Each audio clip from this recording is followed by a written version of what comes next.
DMK ने सदर हिंद से मिलकर यूपीए हुकूमत से हिमायत वापस लेने का सौंपा खत। श्रीलंका में तमिलों के इंसानी हुकूक की पामाली के मामले पर नाराज।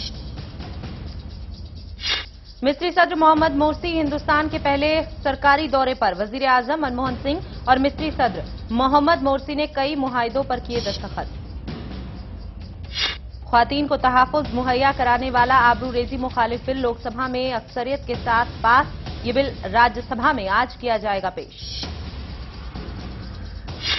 यूपी के वजीर आला अखिलेश यादव ने मुस्लिम पर्सनल लॉ बोर्ड के सदर सैयद मोहम्मद राबे हसन नदवी से की मुलाकात। मुसलमानों के मसाइल हल करने का किया वायदा। आदाब, मैं हूं नाज आसिफ शेख। पेशे खिदमत है मंजरनामा। खबरों की शुरुआत श्रीलंकाई मसले पर हिमायत वापस लेने वाली डीएमके से जुड़ी खबर से। जी हां, डीएमके ने हुकूमत से हिमायत वापस ले ली है और इसी मसले पर डीएमके के इस ऐलान के बाद अरकान ने टीआर बालू की क़यादत में सदर हिंद से मिलकर यूपीए हुकूमत से हिमायत वापस लेने का खत सौंपा। डीएमके के कुल 18 अरकान हैं और उनके यूपीए से बाहर आने से मरकजी हुकूमत पर किसी भी तरह का कोई खतरा फिलहाल नहीं दिख रहा है। हालांकि हुकूमत को एसपी और बीएसपी की बाहर से हिमायत हासिल है और अगर ये दोनों पार्टियां पाला बदलती हैं तो फिर यूपीए की हुकूमत खतरे में आ जाएगी। दूसरे जानिब वजीर खजाना पी चिदम्बरम ने कहा है कि हुकूमत को कोई खतरा नहीं है।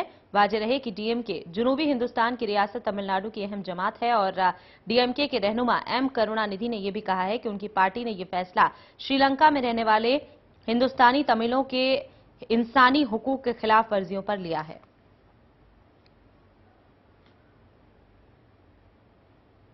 हालांकि अब वजीर खजाना पी चिदम्बरम ने प्रेस कॉन्फ्रेंस कर यह साफ कर दिया है कि जिस तजवीज की मांग डीएमके की तरफ से की जा रही थी उस पर पहले से ही हुकूमत गौर कर रही थी। बावजूद इसके न जाने क्यों डीएमके ने इस तरह का फैसला ले लिया।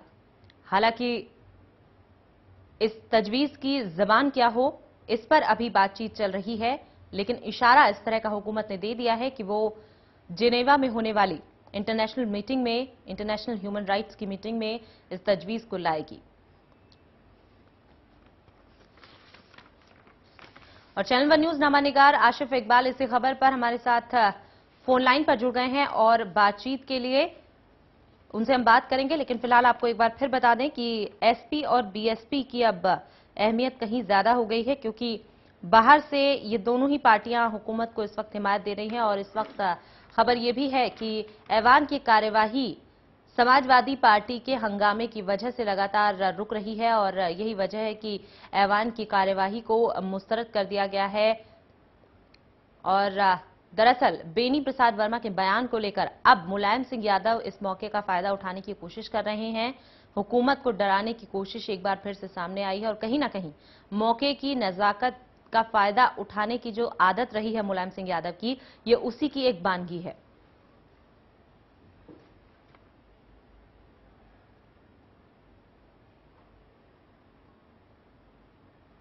और अब आपको सीधे ले चलते हैं ऐवान की कार्यवाही में, जहां इस वक्त लोकसभा में हंगामा हो रहा है। Hindi and English version of the Committee on Private Member Bills and Resolution. Shri Govind Chandra Naskar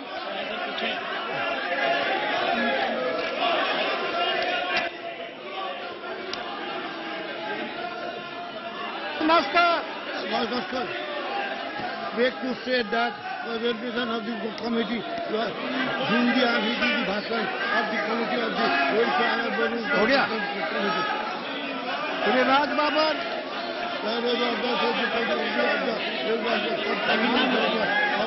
Shri Raj Kumari Ratan Singh,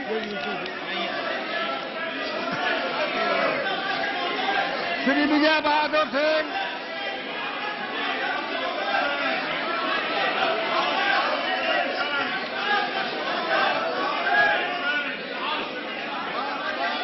Shri M.M. Pallavraju.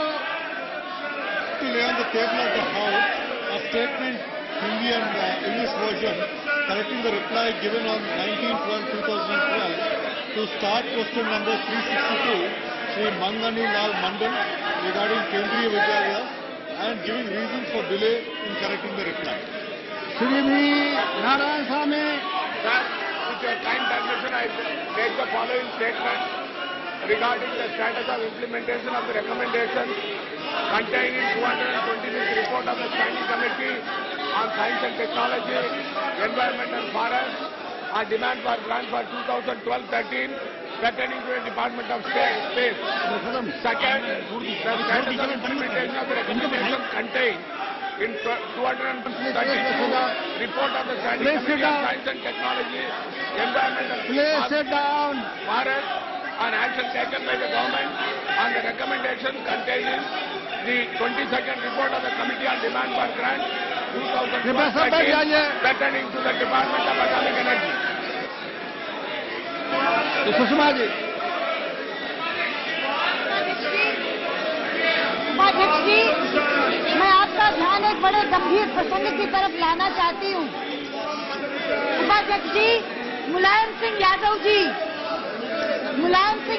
जी हमारे सदन के बहुत ही वरिष्ठ और सम्मानित सदस्य हैं। वो समाजवादी पार्टी के नेता भी हैं और सत्ता पक्ष के समर्थक दल भी। लेकिन ये विडंबना है कि सत्ता पक्ष में बैठे हुए एक मंत्री ने पहले उनके खिलाफ बहुत अपशब्दों का इस्तेमाल किया और उसके बाद जब समाजवादी पार्टी के लोगों ने यहाँ ये मुद्दा उठाकर उनसे माफी मांगने की बात की, तो बजाय माफी मांगने के लिए उन्होंने अपनी सारी बातों को दोहराते हुए एक बात और जोड़ दी कि अगर यूपीए को मुलायम सिंह यादव समर्थन देते हैं तो क्या करते हैं, वो तो उसके बदले में कमीशन लेते हैं। उपाध्यक्ष महोदय, हमारे वैचारिक मतभेद हो सकते हैं, विचारधाराएं अलग अलग हो सकती हैं, वो सत्ता पक्ष को समर्थन भी दे सकते हैं, लेकिन सदन के एक सम्मानित नेता के प्रति इस तरह के निराधार आरोप लगाए जाए कि वो समर्थन देते हैं, वो कमीशन देते हैं। मैं कहना चाहूंगी सत्ता पक्ष के लोगों को इसके बारे में तुरंत यहाँ बयान देना चाहिए। ऐसे निराधार और अनर्गल बातों के लिए ऐसे मंत्री को एक क्षण भी मंत्रिमंडल में नहीं रखना चाहिए, उन्हें तुरंत मंत्रिमंडल से बर्खास्त करना चाहिए। या तो वो अपना आरोप साबित करें और नहीं तो उनको एक क्षण भी रहने का अधिकार नहीं है मंत्रिमंडल में, इससे पूरे सदन की अवमानना होती है। ये संसद के विशेषाधिकार का सवाल है, ये विशेषाधिकार हनन हुआ है। नेता के खिलाफ इस तरह की बात कहना, इस सदन के सम्मानित सदस्य पर यह आरोप लगाना कि वो कमीशन खाता है, ये विशेषाधिकार का प्रश्न है। और मैं चाहूंगी कि आप इस विषय को विशेषाधिकार हनन समिति को दें और सरकार तुरंत ऐसे मंत्री को बर्खास्त करे, ये मेरी मांग है। रोशन कर दीजिए ना, अब आप अपने को संबद्ध कर दीजिए। कोई सुनने वाला नहीं। नाम शरद जी, आप इसको संबद्ध कर दीजिए। अब दोनों मिलकर संबद्ध कर दीजिए।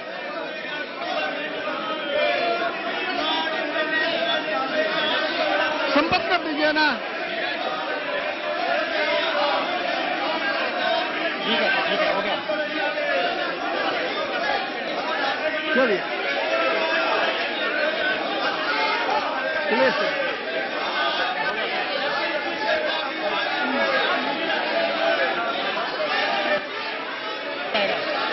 और कोई और आगे बनाई जाए।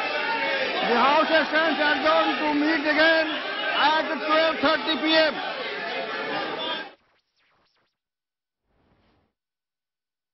एक बार फिर हंगामे की वजह से मुस्तरद कर दी गई है ऐवान की कार्यवाही। लोकसभा अब दोपहर 12:30 बजे तक उसकी कार्यवाही को मुस्तरद करना पड़ा है। दरअसल समाजवादी पार्टी की तरफ से यह हंगामा किया जा रहा था और अब बीजेपी भी कहीं ना कहीं हिमायत में आ गई है। आपने सुना कि क्या कहना था सुषमा स्वराज का, बीजेपी की रहनुमा हैं और साथ ही लोकसभा में अपोजिशन की लीडर भी हैं। उनका साफ तौर पर कहना था कि भले ही मतभेद हो बीजेपी के समाजवादी पार्टी से, लेकिन इस मसले पर बीजेपी भी आवाज उठाती है, इसकी मुखालफत करती है। जो कुछ बेनी प्रसाद वर्मा ने मुलायम सिंह यादव के बारे में कहा और इस पर जो मांगे रखी गई हैं, जो मुतालिबा किया गया है, वो ये है कि बेनी प्रसाद वर्मा को मंत्री पद से हटाया जाए और साथ ही साथ उनसे माफी भी मांगने को कहा जाए हुकूमत के जरिए। ये मुतालिबा न सिर्फ अब समाजवादी पार्टी कर रही है, बल्कि बीजेपी की तरफ से भी ये मांग रखी जा रही है।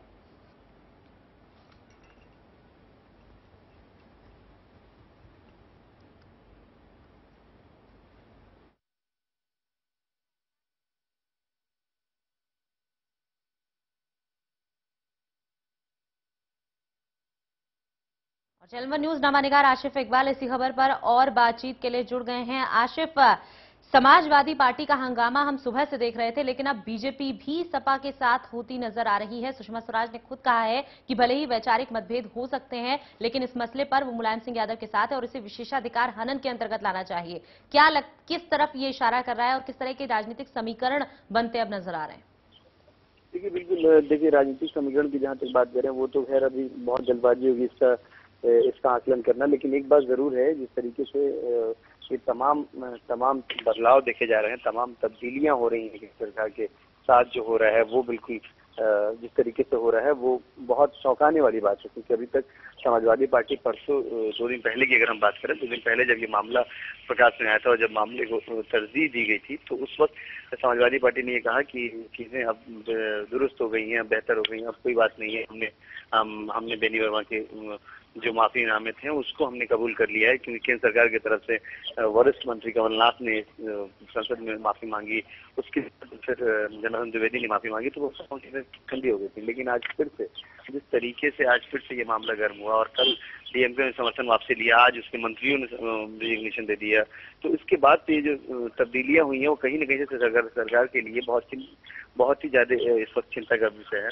और इस वक्त तमाम परेशानियां ये है आशिफ, इस बीच की हुकूमत जानती है कि ये जो मौजूदा सेशन है वो उसके लिए कितना अहम है।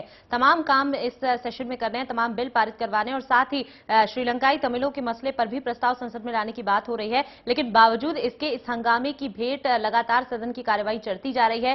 क्या वजह है कि हुकूमत डर रही है, हुकूमत कोई ऐसा कदम नहीं उठा पा रही है जिससे ये हंगामा थम जाए, रुक जाए? बिल्कुल आप सही कह रही हैं कि हंगामे को थामने के लिए, हंगामे को शांत करने के लिए बहुत तरह की तब्दीलियां हो रही हैं और मतलब आप सरकार की तरफ से बहुत कवायद की जा रही है। मैं आपको बता दूं, हमारे सोर्सेज जो बता रहे हैं कि जो संसदीय कार्य मंत्री हैं कमलनाथ, उन्होंने ममता बनर्जी से फोन में बात की है, उन्होंने अरुण जेटली से जाकर मुलाकात की है और ये भी सुनने में आ रहा है कांग्रेस के वरिष्ठ नेता की जेडीयू के सुप्रीमो शरद यादव से मुलाकात हुई है। मतलब ये है कि सरकार अपने तमाम दूसरे उपाय भी खोलना चाहती है, तमाम दूसरे उपायों पर विचार कर रही है। मतलब फिलहाल वो सरकार के लिए परेशानी का सबब बने हुए लोगों को तरजीह नहीं देना चाहती, बल्कि उनके अलावे दूसरे लोगों को तरजीह देना चाहती है।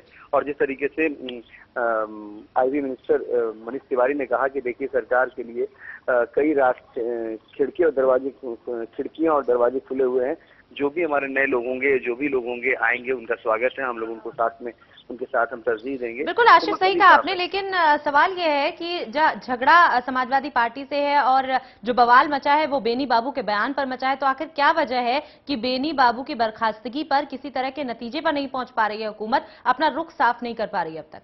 एक बात समझिए, बेनी वर्मा जो है वो राहुल गांधी के बड़े करीबी माने जाते हैं, और अगर बेनी वर्मा ने इस्तीफा दे दिया या फिर इस्तीफा देना पड़ा तो ये एक केंद्र सरकार के लिए भी एक मैसेज गलत जाएगा कि दूसरी पार्टियों के दबाव में अपनी पार्टी के एक केंद्रीय मंत्री को इस्तीफा देना पड़ रहा है। लेकिन ये जरूर है कि बीच के रास्ते की तरजीह में है, बीच के रास्ते को ढूंढ रही है केंद्र सरकार। अगर बीच का रास्ता नहीं मिलता है तो फिर कोई कड़ा कदम उठाना पड़ेगा, और वो कड़ा कदम कुछ भी हो सकता है। बिल्कुल आशिफ, आप बने रहिए हमारे साथ, आपसे बातचीत का सिलसिला बना रहेगा। लेकिन फिलहाल वक्त एक छोटे से ब्रेक का हो गया, लेकिन आप कहीं मत जाइए, क्योंकि ब्रेक के बाद आपको समझाएंगे इसके सियासी मायने भी कि किस तरह से अब हुकूमत मुश्किलों से घिरती चली जा रही है और उसके पास कौन कौन से रास्ते बचे हैं इन मुश्किलों से निकलने के।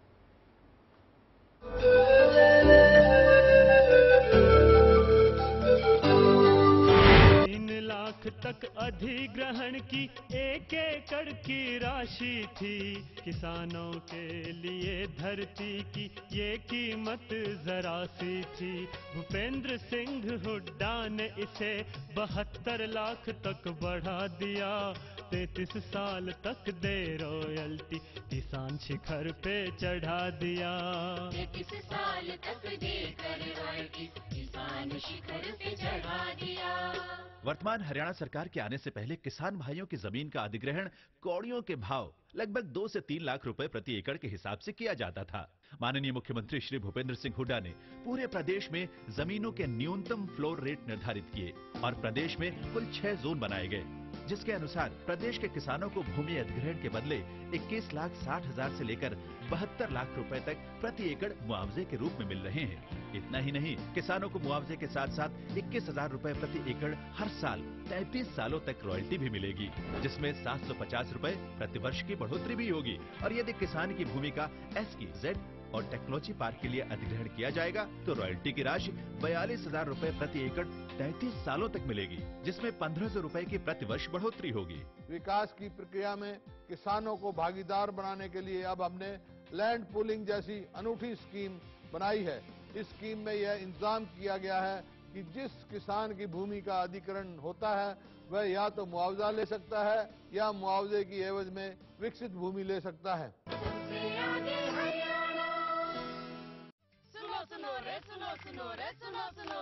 हमने केबल टीवी का सेट टॉप बॉक्स लगवाया और दिल डिजिटल हो गया। फैंटास्टिक पिक्चर क्वालिटी, सैकड़ों चैनलों में से अपनी पसंद के चैनल चुने, रेट कार्ड के हिसाब से पेमेंट करें।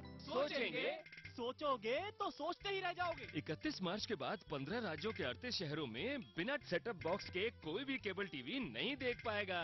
लाखों परिवारों ने सेट टॉप बॉक्स लगवाया, अब आपका नंबर आया। सेट टॉप बॉक्स लगवाएं, डिजिटल हो जाएं।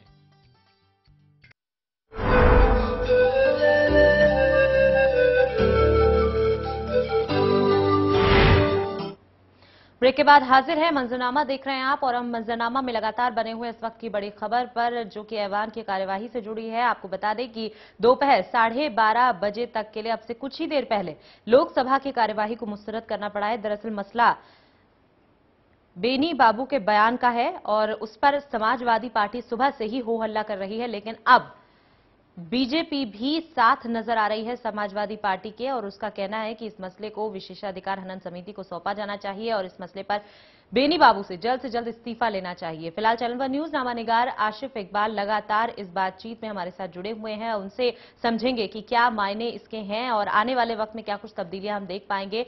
आशिफ, जो हालात इस वक्त सदन में हैं, जो अभी हमने कुछ देर पहले देखा कि जिस तरह से हंगामा हो रहा है, क्या उम्मीद है इस बात की कि आधे घंटे बाद 12:30 बजे जब कार्यवाही एक बार फिर शुरू होगी तब यह हंगामा यूं ही चलता रहेगा या कुछ हालात संभलेंगे? देखिए, हंगामे को थामने की तैयारी में जरूर केंद्र सरकार है। केंद्र सरकार तमाम तरह की कवायद भी कर रहा है। केंद्र सरकार के तमाम प्रतिनिधि एक दूसरे पार्टी के नेता से मिल रहे हैं। अभी जिस तरीके से हमारे सोर्सेज बता रहे हैं, हमारे सूत्र बता रहे हैं कि अहमद पटेल की मुलाकात शरद यादव से हुई है। कमलनाथ जो संसदीय कार्य मंत्री हैं, उन्होंने ममता बनर्जी से फोन पर वार्ता की है। उसके बाद वो अरुण जेटली से वो जाके मिले हैं और इस तरह की तमाम कवायद कर रहे हैं। वो लोग चाहते हैं कि कोई बीच का रास्ता जरूर निकले। जिस तरीके से हंगामे की भेंट लगातार पार्लियामेंट चढ़ता जा रहा है, संसद में इस वक्त काफी अहम माना जा रहा था, क्योंकि संसद में कई सारे बिल जो पेंडिंग है उसको पास कराने हैं। केंद्र सरकार इस बात को लेकर काफी मजबूती से सामने ले आ रही थी कि हम तमाम बिलों को चाहते हैं कि पास करा लिया जाए, चाहे वो एंटी रेप लॉ बिल हो, चाहे लोकपाल बिल हो, चाहे फूड सिक्योरिटी बिल हो, या फिर वुमेन्स रिजर्वेशन बिल हो। तमाम जो बिल हैं उसको पास कराने का कवायद करना। और साथ ही ये भी बता दूं मैं आपको कि ये बजट सेशन जो है ये आखिरी बजट सेशन है चुनाव से पूर्व का, तो इसलिए ये काफी अहम था और इसको निर्धारित रूप से चलाने की जिम्मेवारी सरकार की थी, केंद्र सरकार की थी। लेकिन केंद्र सरकार जो हालिया अभी 48 घंटों की अगर हम बात करें तो 48 घंटों में ही तमाम चीजें बदलती हुई नजर आई। एक तरफ बेनी वर्मा का बयान आना, फिर उस पर हंगामा करना, लोकसभा और राज्यसभा दोनों में हंगामा होना समाजवादी पार्टी की तरफ से, फिर उसके बाद डीएमके श्रीलंका मुद्दे पर, तमिलों के मुद्दे पर डीएमके का खड़ा रुख और ये तमाम चीजें। आशिफ, ऐसे वक्त में जब यूपीए अच्छी तरह से इस चीज को समझती है कि जो छोटी छोटी पार्टियां हैं, जो क्षेत्रीय पार्टियां हैं, वो अपनी अहमियत को बढ़ा चुकी है डीएमके की हिमायत वापस लेने के बाद, तो ऐसे वक्त में आखिर क्या वजह है कि मुलायम सिंह यादव से सीधे बात नहीं हो रही है, इस मसले को जल्द से जल्द सुलझाने में नाकाम हो रही? क्योंकि बेनी बाबू के बयान को आए काफी वक्त हो चुका है, इस पर हंगामा भी रोज हो रहा है, सदन में भी हो रहा है, बावजूद इसके सरकार इस पर कोई हल नहीं निकाल पा रही है। देखिए, मैं आपको आज बता दूं कि हल सरकार ने निकाला था। मुलायम सिंह यादव से डायरेक्ट बात भी हुई थी। मैं आपको बता दूं कि परसों रोज ये तमाम बातें साफ हो गई थी कि बेनी वर्मा ने ऐसा बयान जो दिया है वो बिल्कुल निंदनीय है, बिल्कुल गलत है। और इसके लिए संसदीय कार्य मंत्री कमलनाथ ने पार्लियामेंट में मुलायम सिंह यादव से माफी मांगी थी। उसके बाद कांग्रेस के जो मीडिया सेल के प्रभारी हैं और वरिष्ठ नेता हैं जनार्दन द्विवेदी, उन्होंने भी इस बात को कहा था कि किसी भी नेता को बयान देने से पहले 10 बार सोचने की जरूरत है और किसी को भी बोलने से पहले अपनी जुबान पर कंट्रोल रखने की जरूरत है। इस तरह के बयान साफ आए थे। उसके बाद बेनी वर्मा को यह बात बहुत खटकी थी, बहुत बुरी लगी थी, इसलिए वो कांग्रेस पार्लियामेंट्री कमेटी की जब बैठक थी उसमें वो भाग नहीं लिए थे। उन्होंने अपनी नाराजगी साफ साफ तौर पर जता दी थी। तो मामला एक तरीके से वो ठंडा हो गया था। लेकिन आज फिर से इस मामले ने तूल पकड़ा और जिस तरीके समाजवादी पार्टी, क्योंकि देखिए समाजवादी पार्टी की एक कार्यशैली है, काम करने का एक अलग तरीका है। मुलायम सिंह यादव एक अलग तरह के नेता माने जाते हैं। वो रिलायबल नहीं होते हैं किसी भी चीजों के लिए। वो कब कहां किस चीजों को बेहतर समझते हैं, अपने हिसाब से वो राजनीति करते हैं, अपने हिसाब से वो तमाम चीजों। बिल्कुल, समाजवादी पार्टी अपनी आदत जिस तरह की सियासत वो करती आई है उसी को आगे बढ़ा रही है। लेकिन फिलहाल सवाल ये है कि आखिर बेनी बाबू को लेकर इतनी क्यों नर्म है सरकार? क्योंकि बेनी बाबू ने अपना रुख साफ कर दिया है। वो अपनी पहले तो इस तरह का बयान उन्होंने दिया जिस पर बवाल मचा, उसके बाद अपनी नाराजगी भी दिखाई और उसके बाद मामला ठंडा पड़ने के बावजूद इन्होंने कमीशन की बात जो कही उससे कहीं ना कहीं हालात अब बिगड़ते हुए नजर आ रहे हैं। और जाहिर तौर पर ऐवान में इस तरह की बात कहना सही बात है कि किसी भी सांसद को शोभा नहीं देता। और ये जो हंगामा हो रहा है इसमें बीजेपी भी साथ दे रही है, वो अपनी जगह से जायज भी नजर आ रहा है। क्या वजह है कि हुकूमत इतनी नरमदिल नजर आ रही है बेनी बाबू के लिए? देखिए नाज, हुकूमत नरम दिल नजर नहीं आ रही है, बल्कि हुकूमत ये तमाम चीजों समझना चाहती है। देखिए किसी भी मंत्री को तुरंत हटा देना ये भी हुकूमत के लिए अच्छा मैसेज नहीं जाएगा कि किसी भी दूसरी पार्टी के आरोप पे उसको निकाल दिया गया। अगर वो बात, सबसे बड़ी बात है कि पहली बार जब उन्होंने बेनी वर्मा ने इस बात को कहा था, इस बात की तस्दीक की थी कि उन्होंने बोला है, इस संदर्भ में बोला है, इस बात को उन्होंने पार्लियामेंट में भी बोला था। उस पर मुलायम सिंह यादव ने जब सवाल किए और जवाब मांगे तब उन्होंने उनके तरफ से पार्टी के तमाम वरिष्ठ नेता, तमाम लोगों ने इसमें माफी भी मांगी। लेकिन आज हालात बदले हैं। अब यह देखना होगा कि बेनी वर्मा अपने बयान पर अडिग रहते हैं या फिर माफी मांगते हैं या फिर माफीनामे की पेशकश करते हैं या सुलह सभाई कराते हैं। यह देखना दिलचस्प होगा, क्योंकि अभी तुरंत ये बात, इस तरीके के मैसेज सरकार को भी देना बहुत मुश्किल है कि अगर सरकार एक चीज पर झुकती है तो फिर तमाम चीजों पर झुकती नजर आएगी। ऐसे सरकार के तमाम लोग कह रहे हैं, हमने सरकार के लोगों से बात करी है, वो लोग कह रहे हैं कि अब जी आशिफ, क्या आपके सूत्र इससे जुड़ी कोई जानकारी दे पा रहे हैं कि हुकूमत क्या बेनी बाबू से संपर्क में, उनसे बातचीत की कोशिशें की जा रही है कि वो सदन में माफी मांगे या वो खुद अपनी तरफ से कोई पहल करें जिससे मामला ठंडा पड़ जाए? बिल्कुल बिल्कुल, मैं आपको बताऊं कि इस तरीके से सरकार कवायद कर रही है, क्योंकि देखिए सरकार के लिए भी बहुत मुसीबतें हैं। सरकार को डीएमके का भी साथ चाहिए और सरकार को समाजवादी पार्टी का भी साथ चाहिए, क्योंकि सरकार को इस बार बहुत सारे बिल को पास कराना है। मैं बार बार इसलिए कह रहा हूं क्योंकि ये सदन, ये आखिरी बजट सेशन है चुनाव से पूर्व, 2014 के चुनाव से पूर्व आखिरी बजट सेशन है और ये सरकार के लिए काफी अहमियत रखता है, क्योंकि इसमें बहुत सारे बिल ऐसे हैं, वो बिल क्या कहें कि वो समझ सकती है कि ड्रीम प्रोजेक्ट्स हैं, वो सारे ड्रीम प्रोजेक्ट के जरिए ही वो सरकार चुनाव में जाना चाहती है। अगर वो ड्रीम प्रोजेक्ट को फुलफिल नहीं किया गया, उस ड्रीम प्रोजेक्ट को लोगों के बीच नहीं दिया गया, नहीं बताया गया, तो फिर सरकार के लिए मुसीबतें खड़ी हो सकती है और इस तरह के रिस्क लेने में अभी सरकार एग्री नहीं है। तो इसलिए आप समझ सकती है कि जिस तरह की सुबह भी कवायद बनी है, सुबह 3-3 मंत्री आते हैं और प्रेस वार्ता करते हैं और वो तीनों मंत्री इस बात का संदेश देना चाहते हैं, इस बात की तस्दीक करना चाहते हैं कि देखिए अभी सरकार को हमारे किसी भी तरीके कोई खतरा नहीं है, हम तमाम लोगों से बातचीत कर रहे हैं। मैं आपको बता दूं कि एक हमारे सोर्सेज ये भी कह रहे हैं कि जो अहमद पटेल और शरद यादव की मुलाकात हुई है वो भी उस तरीके से जोड़कर देखा जा रहा है कि जरूरत पड़ने पे जेडीयू से भी मदद की गुहार लगा सकता है केंद्र सरकार, क्योंकि जिस तरीके से हालिया अभी 48 घंटे, हम इसलिए बार बार 48 घंटे का जिक्र कर रहे हैं क्योंकि 48 से 72 घंटे में ही तमाम चीजें बदली हैं। 48 से 72 घंटे में ही जेडीयू और कांग्रेस की नजदीकियां बढ़ी हैं, क्योंकि जिस तरीके से नीतीश कुमार को तुरंत बिल्कुल आशिफ, ये तमाम चीजें ये बता रही है कि हुकूमत इस वक्त जी आशिफ, ये तमाम चीजें इसी तरफ इशारा कर रही है कि भले ही आंकड़ों के फेर में हुकूमत को किसी भी तरह का खतरा ना हो, लेकिन अब हुकूमत के लिए सरकार को चलाना बहुत मुश्किल हो जाएगा, क्योंकि अब हर छोटी छोटी चीज पर जो छोटी छोटी पार्टियों की बड़ी बड़ी मांगे उठेंगी, अब वो कहीं ना कहीं बड़ी मुसीबत बन सकती है सरकार के लिए। फिलहाल बहुत बहुत शुक्रिया आपका आशिफ हमारे साथ जुड़ने के लिए और इस बातचीत के लिए भी। तो अब ये देखना बहुत ही दिलचस्प है कि हुकूमत का अगला स्टैंड क्या होता है, अगला कदम क्या होता है, क्योंकि इस वक्त चौतरफा घिरी हुई नजर आ रही है यूपीए 2 की हुकूमत। एक तरफ डीएमके ने हिमायत वापस ले ली है, तो दूसरी तरफ अब समाजवादी पार्टी ने भी आंखें तरेरनी शुरू कर दी हैं। बीजेपी भी इस मौके को भुनाने में पीछे नहीं है। 12:30 बजे अब दोबारा ऐवान की कार्यवाही शुरू होगी, तब क्या कुछ होगा ये भी हम आपको बताएंगे। फिलहाल के लिए दीजिए इजाजत, अल्लाह हाफिज।